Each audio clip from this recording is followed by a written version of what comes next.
Hello friends, Pihu comics world में आप सभी का स्वागत है। कॉमिक्स की दुनिया से जुड़ने और बचपन की सुनहरी यादों में खो जाने के लिए चैनल को सब्सक्राइब करें। धन्यवाद दोस्तों। हेलो फ्रेंड्स, आज हम पढ़ेंगे राज कॉमिक्स में सुपर कमांडो ध्रुव सीरीज़ का अगला भाग, जिसका नाम है लहू के प्यासे और जिसके लेखक हैं अनुपम सिन्हा जी। भारत की विशाल पूर्वी सीमा पर फैले रेगिस्तान कच्छ से लगता हुआ शहर सलमेर रात के अंधेरे में हमारी सीमाओं के पार से हथियारों से हीरोइन तक इस शहर के जरिए चोरी छिपे हमारे देश में पहुंचाई जाती है। लेकिन अक्सर ऐसे तस्करों की मुठभेड़ सीमा सुरक्षा बल के जवानों से हो जाती है। जीप और तेज चलाओ राम सिंह, वरना ये तस्कर अंधेरे का फ़ायदा उठाकर फिर भाग निकलेंगे। लेकिन कमिश्नर साहब, रेत पर जीप को इससे ज़्यादा तेज नहीं चलाया जा सकता है। डैम इट, हम जीप से घोड़ों का पीछा नहीं कर सकते, रेत पर नहीं कर सकते सर, तो फिर हमें गोली चलाने पर मजबूर होना पड़ेगा। मैं इस अभियान पर खुद इसलिए नहीं आया था कि तस्करों को अपनी आंखों के सामने से भागता देखूं। गोली चलाओ। जीता वह हमारी रेंज में आ गया है। हाँ हाँ, हमको इसी मौके का इंतजार था। रिमोट कंट्रोल के बटन पर एक उंगली दबी और जीप के नीचे से ज़मीन फट जाती है और एक धमाका होता है। कमिश्नर साहब घायल होकर रेत पर आ गिरे, लेकिन घायल अवस्था में भी उनका पिस्तौल वाला हाथ उठा और 2 गोलियां दागी। निशाना अचूक था। पल भर में 2 और लाशें रेतीली ज़मीन पर नीचे गिरी हुई थी। देखते देखते घोड़ों की टापों और जीप के इंजन की आवाज़ से गूंज रहे रेगिस्तान में मरघट सी खामोशी छा गई थी। सिर्फ एक आवाज़ इस खामोशी को तोड़ रही थी, कमिश्नर साहब के कराहने की आवाज़। लेकिन सलमेर के पास घटे इस हादसे का असर वहाँ से सैकड़ों किलोमीटर दूर स्थित राजनगर में होगा, यह किसी ने नहीं सोचा था। आईजी राजन का घर। रजनी, जल्दी से मेरा सूटकेस पैक करो, मुझे 3 घंटे में सलमेर की फ़्लाइट पकड़नी है। सलमेर यानी राजस्थान पर ऐसी क्या आफत आ गई है? अभी अभी गृह मंत्रालय से स्पेशल मैसेंजर आया है। मुझे तुरंत वहां जाकर पुलिस कमिश्नर का चार्ज लेना है। ध्रुव भैया के वापस आने तक भी आप नहीं रुक सकते पापा? नहीं बेटे। और फिर ध्रुव मापाल से ना जाने कब वापिस आएगा। मेरे और ध्रुव के पीछे मम्मी का ख्याल रखना श्वेता, विदाउट फेल पापा। ओके, बेस्ट ऑफ लक पापा, अपना ख्याल रखिए जी, तुम फिक्र मत करो। बाय श्वेता। इस वक्त श्वेता और रजनी में से कोई भी यह नहीं जानता था कि वे आईजी राजन को मौत के मुंह में भेज रहे हैं, और उनको यह आभास 3 दिन बाद तक भी नहीं हुआ। और तब मम्मी, भैया आ गया है। ओह, कैसा है मेरा बेटा? 3 दिन में ही दुबला हो गया तू। क्यों झूठ बोलती हो मम्मी? भैया तो खा खा कर बरगद जैसा फूल गया है, तो तू कौन सी मरे जा रही है? सूख कर कांटा हो गई है? कांटा हो मेरे दुश्मन। 3 दिनों तक तुम्हारा खाना भी मम्मी मुझे ही खिलाती थी। अच्छा, अब दिखाओ मेरे लिए क्या लाए हो मापाल से। जल्दी लिखाओ जल्दी। अरे इसको जरा आराम तो कर लेने दे। तू तो भूत की तरह उसके पीछे पड़ गई है। मैं 1 मिनट में आया। मम्मी रुको। पीटर का चेहरा देखकर ध्रुव तुरंत समझ गया था कि मामला कुछ गड़बड़ है। Welcome home captain. क्या बात है पीटर, तुम इतने परेशान क्यों लग रहे हो? आज सुबह ही सीबीआई का सलमेर से एक मैसेज कमांडो हेडक्वार्टर में आया है। कमिश्नर राजन लापता है। पापा लापता है? सलमेर से? लेकिन वे सलमेर गए ही क्यों थे? सलमेर में तस्करों का आतंक बहुत बढ़ गया है। 5 दिन पहले उनसे एक मुठभेड़ में वहाँ के कमिश्नर बुरी तरह जख्मी हो गए हैं। तस्करों के डर से और कोई उस इलाके का चार्ज नहीं ले रहा था, तो आईजी सर ने यह बेड़ा उठाने का फैसला लिया। इसलिए वे सलमेर गए थे और कल रात वे रहस्यमय तरीके से लापता हो गए हैं। मम्मी पापा सलमेर गए हैं, आपने मुझे बताया क्यों नहीं? मैं उनसे मिलने जाऊंगा अभी। जाना क्यों है, फ़ोन से बात कर ले। अब थोड़े दिन मेरे पास भी तो रहेगा या नहीं? मैं उनके लिए मापाल से स्पेशल सिगार लाया हूँ मम्मी, वे सब खराब हो जाएंगे। तो फिर जाओ, सबको पापा का ही ख्याल है। मम्मी को तो कोई पूछता ही नहीं है। पूछता क्यों नहीं है? पापा सबसे पहले तुमको ही तो पूछते हैं। चल हट शैतान। अच्छा, पर जाना और लौटती फ्लाइट से वापस आ जाना। पापा के पास जा रहे हो ना भैया? मैं भी तुम्हारे साथ चलूँ? तू क्यों? तू क्या करेगी वहाँ? क्या करूँगी? अरे वही जो तुम करोगे। पापा से मिलूंगी और बातें करूँगी, और वो भी बिना हकलाए। हे भगवान, अब इस मुसीबत से कैसे निपटूँ मैं? हाँ हाँ, तू घर में बैठ, बोर हो जाती होंगी। तू ऐसा कर, अपने दोस्तों के साथ पिकनिक प्रोग्राम बना ले। Picnic programme? खंडाला का? ओह ज़रूर। अरे जहन्नुम का मना लेना। लेकिन मम्मी तब तक अकेली रहेगी क्या? अपनी कमांडो फोर्स से पहरा देने को जो कह देना। ठीक है, तुम दोनों जाओ। श्वेता भी बहुत दिनों से कहीं बाहर नहीं गई है। मुझे भी वैसे अकेले रहने की आदत पड़ चुकी है। थैंक यू मम्मी, निकालो 1000 रुपये मेरे लिए। सॉरी मम्मी, लेकिन मेरे पास और कोई रास्ता नहीं है। ध्रुव मनी मन यह सोच रहा था। और अगले दिन सुबह जब ध्रुव सलमेर के एयरपोर्ट से बाहर निकला तो उसकी हर हरकत पर तेज निगाहें गड़ी हुई थी। टैक्सी। देखो मागो, मैं कहता था ना कि नए कमिश्नर पर हाथ मत डालना, क्योंकि उसके बेटे का नाम सुपर कमांडो ध्रुव है, और मैं भी जानता हूँ और महाराज भी। अरे इसी बला को वश में लाने के लिए महाराज ने अब तक कमिश्नर को जिंदा रखा है। तू उतना कर जितना तुझे कहा गया है। चल, वह जा रहा है देख। ध्रुव इस बात से बेखबर था कि उसका पीछा शुरू हो चुका है। महाराज शेर पिंजरे में आ चुका है। इस वक्त वह सवाई रोड पर दक्षिण की तरफ जा रहा है, शायद लोमड़ियों की माद में। लोमड़ियों की माद यानी पुलिस हेडक्वार्टर। मैसेज मिल गया है, पीछा जारी रखो। ट्रांसमीटर पर एक दूसरा बटन दबा। दूसरे छोर पर मैसेज लेने वाला तैयार बैठा था। तुम्हारा शिकार इस शहर में आ चुका है कैक्टस। मुझे पुलिस की उतनी फिक्र नहीं है जितनी इस छोकरे की है। आप इसकी चिंता सहयोग पर छोड़ दें महाराज। कैक्टस पिछले 72 मिशनों में कभी नाकामयाब नहीं रहा है। दूसरी तरफ आप पुलिस हेडक्वार्टर क्यों जा रहे हैं साहब? आप पुलिस वाले तो लगते नहीं। अपने काम से मतलब रखो ड्राइवर, और नजरें सड़क पर रखो वरना एक्सीडेंट हो जाएगा। ध्रुव की जुबान पर मानो सरस्वती विराजमान थी। तभी कार ने एक बूढ़े को टक्कर मार दी। मैंने तुमसे पहले ही कहा था टैक्सी देख कर चलाओ। कौन है यह? अरे छोड़िए साहब, यह तो भिखामल है। ना जाने कितने सालों से भीख मांग रहा है। रोज किसी ना किसी गाड़ी से टकराता रहता है, पर मरा आज तक नहीं है यह। शटअप। अपनी गलती को इस बेचारे के सर पर क्यों मंड रहे हो? आप ठीक तो है ना बाबा? सहानुभूति के 2 बोल सुनते ही बूढ़े भिखारी की आंखें डगमगा गई। रहने दो बेटा, ऐसी चोटें और गालियां खाना तो अब मेरी जिंदगी का हिस्सा बन गया है। मैं भी कभी 200 भिखारियों को दान दिया करता था। बहुत पैसा था मेरे पास, लेकिन जब से मेरा इकलौता बेटा नशे की लत में पड़कर अपनी जान गंवा बैठा है, तब से मेरा कारोबार की तरफ से ध्यान हट गया है। मेरा कारोबार धीरे धीरे चौपट होने लगा और आखिरकार नौबत भीख मांगने तक आ गई। और तुम जाओ बेटा, मेरे पीछे तुम अपना समय क्यों नष्ट करते हो? साहब को तो सामने ही जाना है बूढ़े। तू हटे तो वे जाए ना। पुलिस हेडक्वार्टर यही है साहब। और तभी, लाओ साहब जी, तुम्हारा बक्सा मैं उठाकर पहुंचा दूं। 2 रुपये दे देना। तुम कौन हो? गरीब हूँ साहब जी, पेट पालने के लिए बोझा उठाने का काम करती हूँ। गरीब को 2 पैसे कमाने का मौका तो दो साहब। नहीं नहीं, मैं अपना सामान खुद ही उठाता हूँ। लेकिन ध्रुव यह नहीं देख पाया कि इस बीच एक छोटा सा ट्रांसमीटर उसकी बेल्ट पर बड़ी सफाई से चिपका दिया था उस लड़की ने। भाग जा, बड़ा आया साहब का बच्चा। ध्रुव कुछ परेशान नजरों से उसे देखता हुआ पुलिस हेडक्वार्टर की सीढ़ियां चढ़ने लगा। घूंघट होने के कारण वह श्वेता का चेहरा, मुस्कुराता हुआ चेहरा देख नहीं पाया था। 10 मिनट बाद ध्रुव डिप्टी कमिश्नर पुलिस के सामने बैठा था। बड़े शर्म के साथ कहना पड़ता है कि अब तक हम राजन साहब का कोई पता नहीं लगा पाए हैं। वे परसों अपनी ड्यूटी के पहले दिन ही कच्छ के रेगिस्तान में गश्त पर गए थे। कल सुबह तक जब वे वापस नहीं आए तो मैंने उनकी खोज शुरू करवाई। हमने उनके साथ गए 6 जवानों की लाशें और जीप के चिथड़े मिले। कमिश्नर साहब का कोई पता न चला। मैंने तुरंत सारी सीमाएं सील करा दी हैं। मैं पक्का तो नहीं कह सकता, लेकिन हमारी सारी छानबीन यही कहती है कि कमिश्नर साहब जिंदा हैं और हमारी सीमा के अंदर हैं। जीप के चिथड़े कैसे हुए? किसी विस्फोट से? हाँ, स्मगलरों ने पूरे रेगिस्तान में बारूदी सुंगें बिछाई हुई हैं। वे हमारे जवानों को जानबूझकर पीछा कराते कराते उन स्थानों तक ले जाते हैं और फिर रिमोट कंट्रोल से उन सुरंगों को उड़ा देते हैं। ये सारी बातें चंडिका ध्रुव में लगे ट्रांसमीटर से सुन रही थी। आई सी, वैसे हम स्मगलर स्लेमेर की सीमा से लगे रेगिस्तान के चित्र समय समय पर हेलीकॉप्टर से खींचते रहते हैं ताकि किसी भी अप्राकृतिक बदलाव का तुरंत पता लगाया जा सके। वाह सर, क्या मैं उन चित्रों को देख सकता हूँ? क्यों नहीं, देखो ये चित्र हमने पिछले 1 साल के दौरान अलग अलग समय पर खींचे हैं। ध्रुव एक एक चित्र देखता जा रहा था और उसकी आंखों की चमक बढ़ती जा रही थी। यह लड़का इन चित्रों में ऐसा क्या देखकर इतना खुश हो रहा है? क्या रेत देख रहा है? Thank you sir. अब अगर आप इजाज़त दें तो मैं अपनी छानबीन शुरू करता हूँ। इजाज़त कैसी?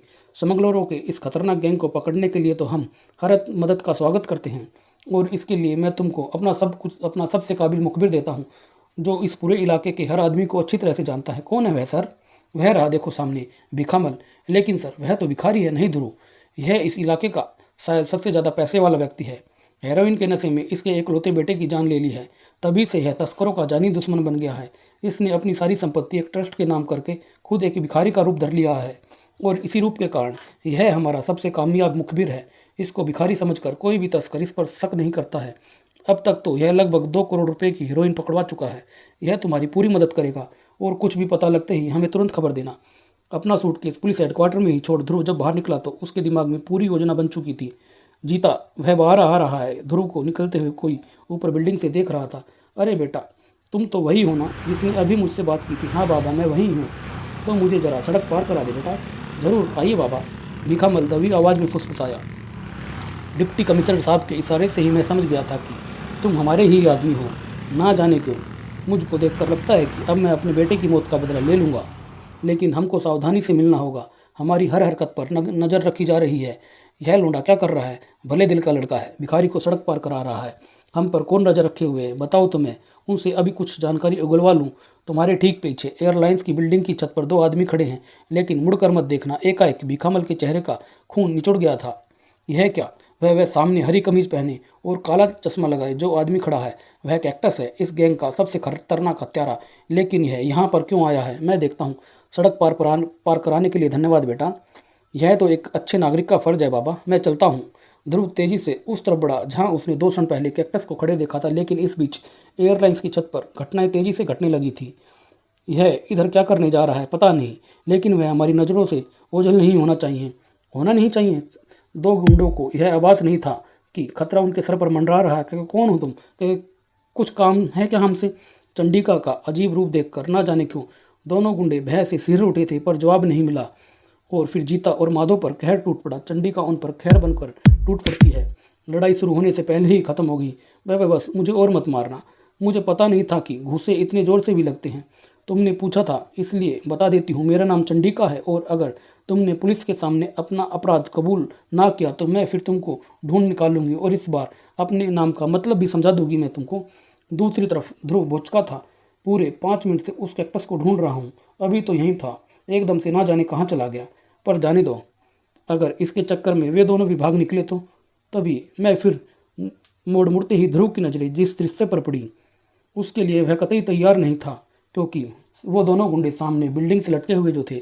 और फिर इन दोनों की तो हमने बहुत दिनों से तलाश थी, लेकिन हर कोई इनके खिलाफ रिपोर्ट लिखाने से डरता था।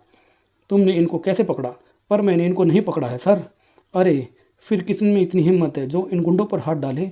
हमें एक लड़की ने पकड़ा है साहब, पर हमें छोड़ना मत। हाँ साहब, वरना वह फिर कहीं मिल गई तो आप जो भी पूछेंगे हम बता देंगे।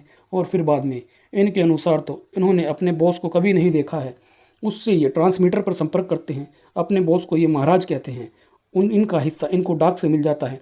काम की बात सिर्फ यही पता चली है कि कमिश्नर राजन अब तक जिंदा है। पापा जिंदा है? वाह हाँ, लेकिन वे कैसे और कहाँ यह इनको नहीं पता है। खैर, इतना जानना बहुत है कि पापा जिंदा है, बाकी मैं पता लगा लूँगा। इन दोनों गुंडों ने यह बताया है कि उनकी किसी लड़की ने पकड़ा था। हाँ, कोई अजीब पोशाक और सुनहरे बालों वाली लड़की थी, चंडिका या ऐसा ही कुछ नाम था। अरे चंडिका, तुम उसे जानते हो? हम सिर्फ एक बार मिले हैं सर, जब पशु मानवों से हमारा सामना हुआ था तब। अच्छा, तो ये वही लड़की है, पर वह वास्तव में है कौन? भगवान ही जानता है यह सर। पुलिस हेडक्वार्टर से बाहर निकलते समय ध्रुव के दिमाग में कई प्रश्न घूम रहे थे। चंडिका, अजीब बात है, पिछली बार जब मैं मुसीबत में था तो चंडिका पहली बार दिखाई पड़ी थी, और अब पापा मुसीबत में है तो यह दोबारा दिखी है। आखिर यह चंडिका कौन हो सकती है? अपने ख्यालों में डूबा ध्रुव कहाँ जा रहा था यह उसको खुद भी पता नहीं था कि तभी उसको एक झटका लगता है। उसने अपने आप को एक गोदाम में गिरा हुआ पाया और एक खतरनाक आवाज़ गूंजी। चोट तो नहीं लगी बच्चे? अरे कैक्टस, तुम मुझे पहले से ही जानते हो। कैक्टस को कौन नहीं जानता है? हा हा हा। अगर मैं इस वक्त तेजी से पहुंच सकूं तो? ध्रुव कैक्टस की तरफ तेजी से लपका ही था कि एक गोली उसके माथे से रगड़ खाती हुई निकली। हा हा बेटे, अगर जरा सी भी कलाकारी दिखाई तो पूरे बदन में इतनी गोलियां घुस जाएंगी कि वजन दोगुना हो जाएगा। मुझे वैसे भी किसी को गोली मारने में मज़ा नहीं आता है। लाश मिलने पर पुलिस खाम का ही शक करती है। इसके लिए एसिड से भरा यह टैंक है, हड्डियां तक गल जाती हैं इसमें। वैसे तुम बोलो, कौन सी मौत पसंद है तुम्हें? इतना कहकर वह हंसने लगता है। अगर ये बंदूकें मुझ पर न तनी होती तो मैं तुमको तुम्हारी मौत का रास्ता दिखा देता। अच्छा रहने दो, अगर तुम गुस्सा होते हो तो हम तुमको नहीं मारेंगे। अब हम तुम्हारा वही हाल करेंगे जो हमने तुम्हारे बाप का किया था, पापा का। अगर तुमने उनका बाल भी बांका किया तो कैक्टस, तो मैं तुमको जिंदा नहीं छोड़ूंगा। दूसरी तरफ ना जाने कहाँ पर जब कमिश्नर राजन की आंखें खुली, यह होश में आ रहा है युवराज। कहिए कमिश्नर साहब, कैसा महसूस कर रहे हैं आप? आज आप कई दिनों के बाद होश में आए हैं। मैं कहाँ हूँ? आप दोस्तों के बीच में हैं। यह है डॉक्टर थप्पन, ये ही आपका इलाज कर रहे हैं। मरीज से ज़्यादा बातें मत करिए, इनके इंजेक्शन का समय हो गया है। कमिश्नर राजन को बदन में सुई घुसने का एहसास तक नहीं हुआ, क्योंकि इंजेक्शन लगते ही उसका आधा जगह दिमाग फिर से अंधेरे में जो डूबने लगा था। हाँ हाँ, शाबाश थप्पन, हीरोइन के ऐसे ही 10 इंजेक्शनों के बाद यह नशे का गुलाम बन जाएगा। हाँ हाँ, नशे का गुलाम यानी हमारा गुलाम, क्योंकि इसको हेरोइन सिर्फ हम ही सप्लाई कर सकते हैं। और इतना कहकर वह जोर से हंसने लगता है।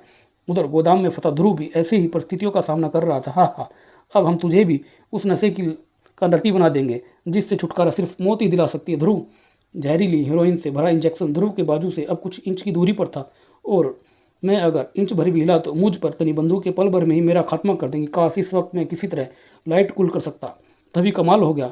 ध्रुव के सोचते ही बिजली गुल हो गई, सारा गोदाम अंधेरे में डूब गया। यह क्या हो गया है? यह इसी लड़के की चाल है। भून डालो साले को। गोलियों के धमाके से धन भर गई, गोदाम उजाला हो गया। लेकिन ध्रुव अब अपने स्थान पर नहीं था। कहाँ गया? जाएगा कहाँ? यहीं कहीं छिपा होगा। राका, बाहर जाकर देखो, शायद फ्यूज उड़ गया है और तुम उसको ढूंढो। अगर ध्रुव यहाँ से जिंदा बच निकल गया तो मैं तुम सबकी खाल खिंचवा दूंगा। बाहर पहुंचकर राका आश्चर्यचकित रह गया। अरे यहाँ तो मेन स्विच ऑफ है। किसने किया है यह? मैंने। तुम्हारा बिजली का बिल बहुत ज़्यादा बढ़ गया, इसलिए बिजली काटनी पड़ी मुझे। अंदर बाकी बदमाशों को भी ऐसी ही मुश्किलों का सामना करना पड़ रहा था। उफ, क्योंकि ध्रुव धीरे धीरे करके एक एक को निपटाता जा रहा था। संभल कर आना सुका, वह यहाँ कहीं भी छिपा हो सकता है। हे सुका कहाँ गया? और यह धाम की आवाज़ कैसी है? अरे कैक्टस कैक्टस देखो इधर। यह गया दूसरा। मुझे कौन बुला रहा है? और यह राका अब तक फ्यूज ठीक करके लौटा क्यों नहीं है? हल्की सी ठंड के बावजूद कैक्टस जैसे खतरनाक हत्यारे के माथे पर पसीने की बूंदी चमक रही थी, क्योंकि वह जानता था कि ध्रुव उसकी तरफ बढ़ रहा है। उसका ख्याल सही था, लेकिन उस वक्त कोई और ध्रुव की ओर लपका। इसका एहसास ध्रुव को ऐन समय पर हुआ और वह तेजी से झुका और एक बदन उसके ऊपर से उड़ता हुआ एसिड से भरे टैंक में जा गिरा। तभी बत्तियां जल उठी और एसिड के टैंक में गलता सुका का शरीर साफ दिखने लगा था। ध्रुव भी यह भयावह दृश्य देखकर पल भर के लिए जड़ रह गया था।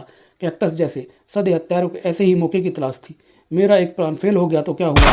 मेरा दूसरा प्लान तैयार है, लेकिन इसके लिए पहले मुझको पिछले दरवाजे से भागना पड़ेगा। कैक्टस बाहर की तरफ भागने लगता है और तभी चंडिका से जा उलझता है, लेकिन इस वक्त कैक्टस के सिर पर खून सवार था।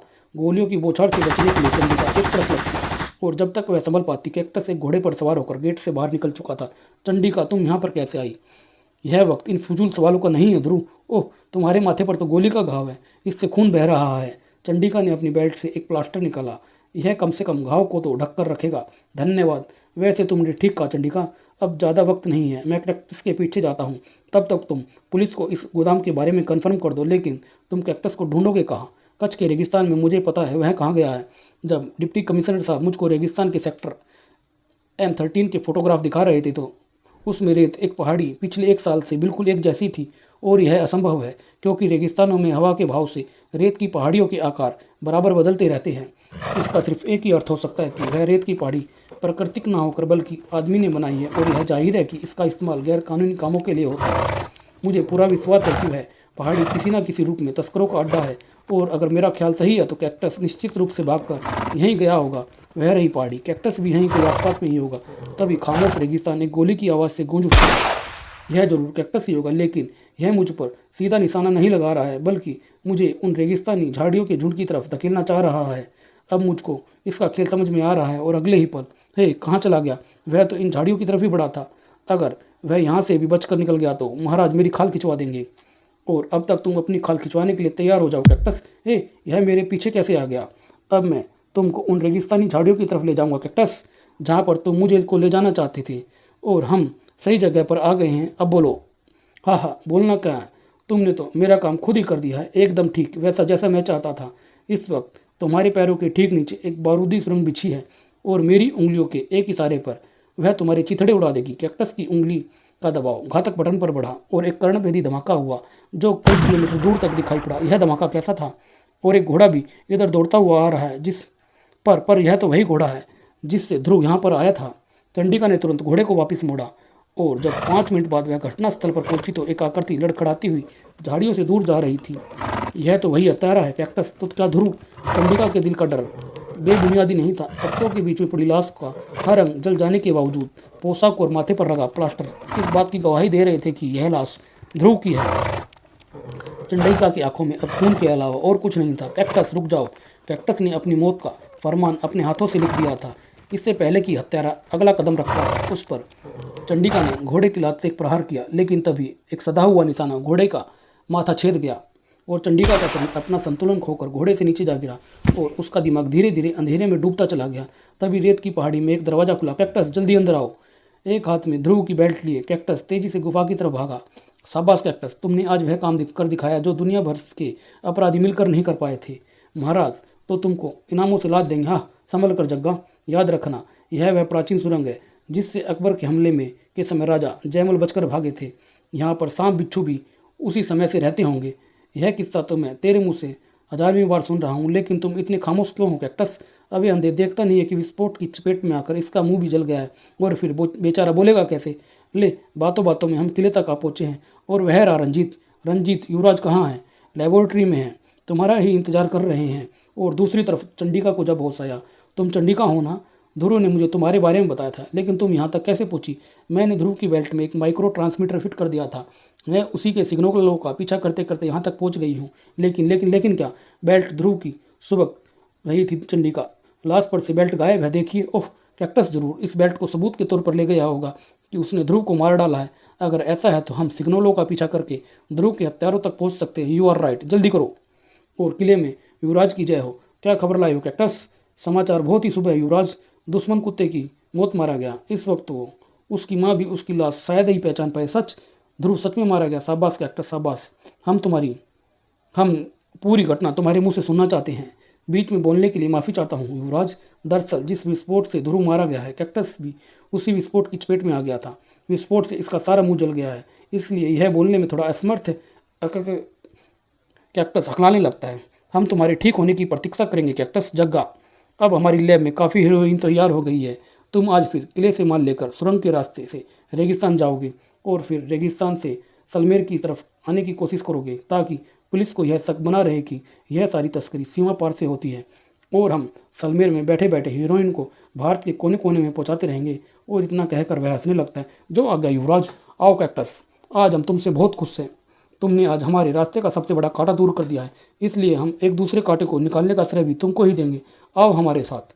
शीघ्र ही। देखो वह रहा कांटा, और यह है कांटा निकालने का औजार। पोटासियम साइनाइड से भरा इंजेक्शन। दूसरी तरफ ये सिग्नल उस पुराने किले से आ रहे हैं सर। असंभव, वहाँ पर तो कोई भी नहीं रहता है या रहता है। नाथन, जीप और तेज चलाओ। इधर कमिश्नर राजन की तरफ बढ़ रही थी मौत। उनको इसका आभास तक नहीं था। इंजेक्शन की सुई बदन में घुसने ही वाली थी कि तभी युवराज बाहर पुलिस आ गई है। क्या? पुलिस यहाँ तक कैसे आ गई है? जाओ उन्हें रोको तब तक जब तक हम यहाँ के सारे सबूत नष्ट ना कर दें। लेकिन पुलिस फोर्स का अचानक हमला बहुत तेज था। चंद मिनटों में ही पुलिस ने पूरे किले को अपने कब्जे में ले लिया था। प्रयोगशाला, जहाँ से जहरीली हीरोइन बनकर पूरे देश में पहुँचती थी, पुरानी सुरंग, नशीली पदार्थों का गोदाम और युवराज, कमिश्नर साहब और कैक्टस, खबरदार हिलने की कोशिश की तो मारे जाओगे। तुम भी नहीं डिप्टी कमिश्नर। इस सीरीज में पोटासियम साइनाइड भरा है। अगर तुमने कोई हरकत की तो कमिश्नर राजन को जिंदा नहीं पाओगे। और अब मेरी बात बड़े ध्यान से सुनो। मैं यहाँ से जा रहा हूँ। मेरा वफादार सेवक कैक्टस अगले आधे घंटे तक सिरिंज लिए यहीं तैनात रहेगा। इस बीच अगर किसी ने मुझे रोकने की कोशिश की तो मैं इस ट्रांसमीटर पर सिग्नल भेज दूंगा और फिर कमिश्नर के बदन में सुई घुस जाएगी। वाह, यानी तुम बचकर निकल जाओगे और बेचारा कैक्टस पकड़ा जाएगा। कैक्टस, यह तुम्हारे साथ धोखा है। हाँ हाँ स्वामी भक्त कैक्टस, पर तुम्हारी बातों का कोई असर नहीं। लेकिन कैक्टस अब सारी बात समझ गया था। कैक्टस, पागल हो गए हो क्या तुम? बचाओ बचाओ बचाओ, मुझे इससे बचाओ। अगर यह इंजेक्शन गलती से भी मुझे लग गया तो। युवराज की गिरफ्तारी होने के साथ ही गैंग का हर सदस्य पुलिस की गिरफ्त में था। हमें एहसास है कि कैक्टस, ध्रुव की हत्या तुमने अपने मालिकों के इशारे पर की थी। अगर तुम सरकारी गवाह बन जाओ तो मैं कोशिश करूंगा कि तुमको कम से कम सजा मिले।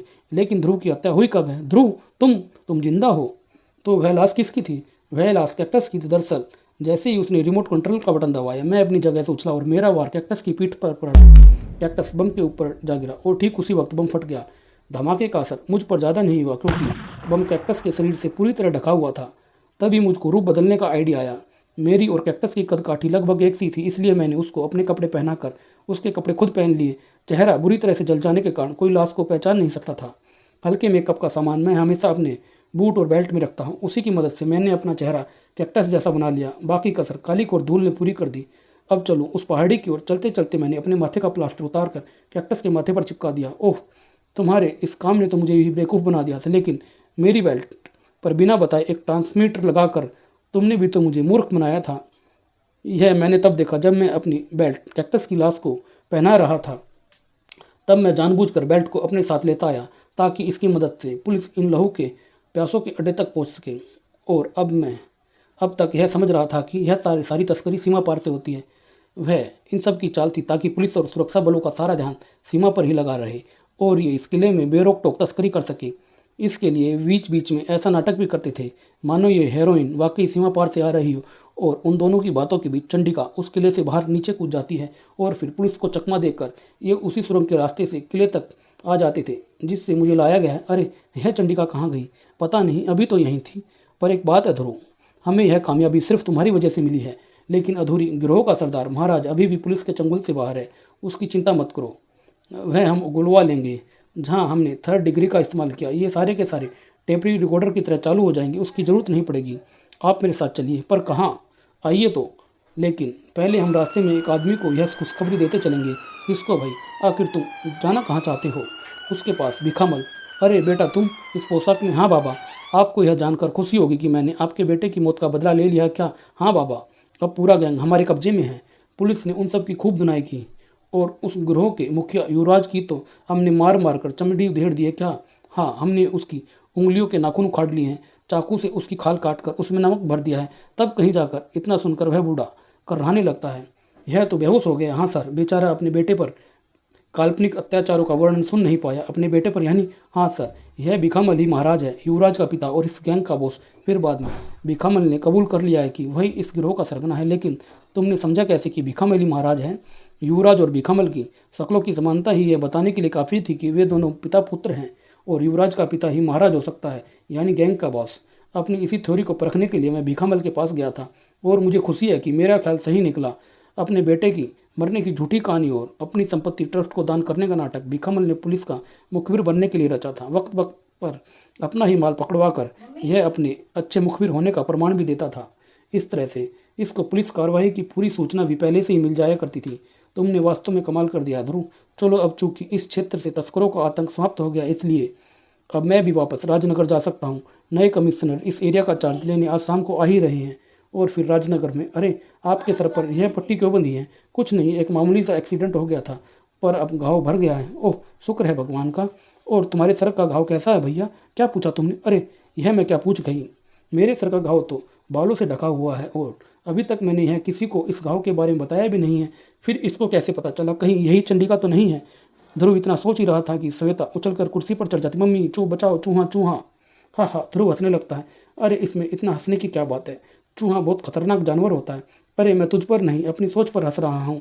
मैं भी कितना गधा हूँ। यह डरपोक किसी जन्म में बहादुर चंडिका हो ही नहीं सकती है। और यह यही समाप्त होता है। धन्यवाद दोस्तों।